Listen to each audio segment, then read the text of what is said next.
আজকের ক্লাসে স্বাগতম। আজকে আমরা এই সূত্রটি আলোচনা করব। x square plus y square plus 2x plus 2fy plus c equal 0 বৃত্তের বহিস্থ x1 y1 বিন্দুতে স্পর্শকের সমীকরণ নির্ণয়। প্রথমে আমরা একটি নমুনা চিত্র নেব। আমরা একটি বৃত্ত নিলাম। বৃত্তের বহিস্থ বিন্দু আমরা নিলাম একটা। এখন আমরা এদিকে একটা স্পর্শক নেব, এদিকে একটা স্পর্শক নেব। এটি আমাদের বহিস্থ বিন্দু।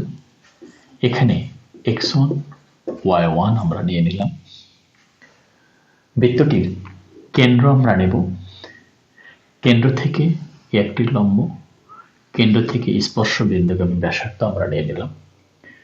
যেহেতু বৃত্তের জেনারেল সমীকরণ, কেন্দ্রটি আমাদের হবে -c - f।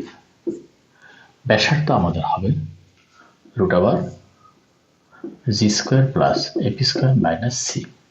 ব্যাসার্ধটি আমাদের আসবে এটি।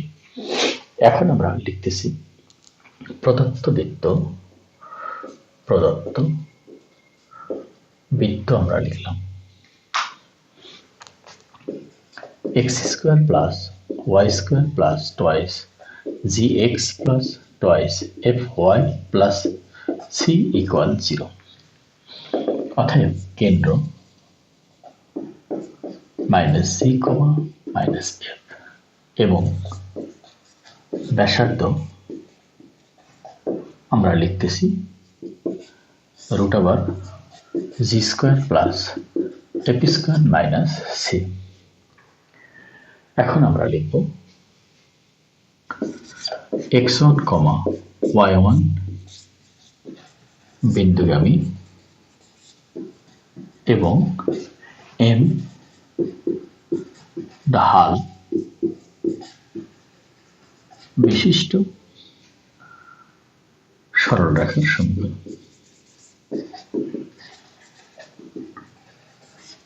m ঢাল বিশিষ্ট সরলরেখার সমীকরণ আমরা লিখতেছি y - y1 = m × x - x1। আমরা 1 নম্বর সমীকরণ দেব such that y - y1 = mx - mx1 such that mx - y + y1 - mx1 = 0।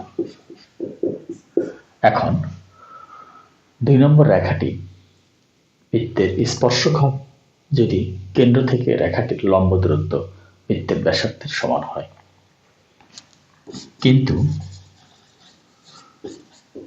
2 নম্বর রেখা বৃত্তের স্পর্শক হবে যদি কেন্দ্র হতে রেখাটির লম্ব দূরত্ব ইকুয়াল বৃত্তের ব্যাসার্ধ।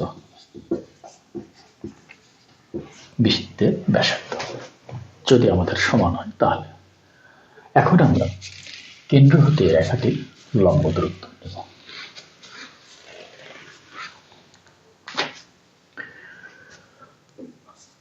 এখন কেন্দ্র -c, -f এত হতে 2 এর লম্ব দূরত্ব ইকুয়াল আমরা লিখতেছি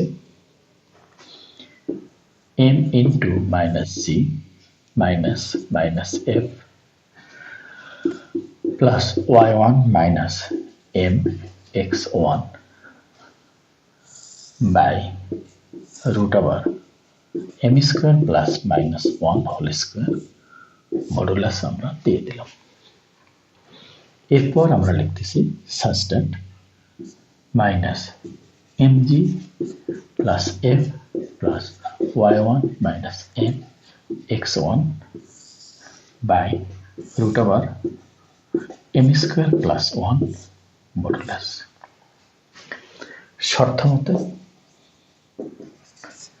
শর্তমতে modulus minus m g plus f plus y1 minus m x1 by root over m square plus 1 equal root over g square plus a p square minus C.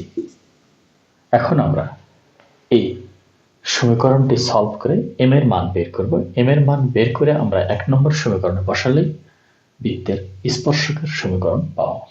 আজকে এখানেই, আল্লাহ হাফেজ।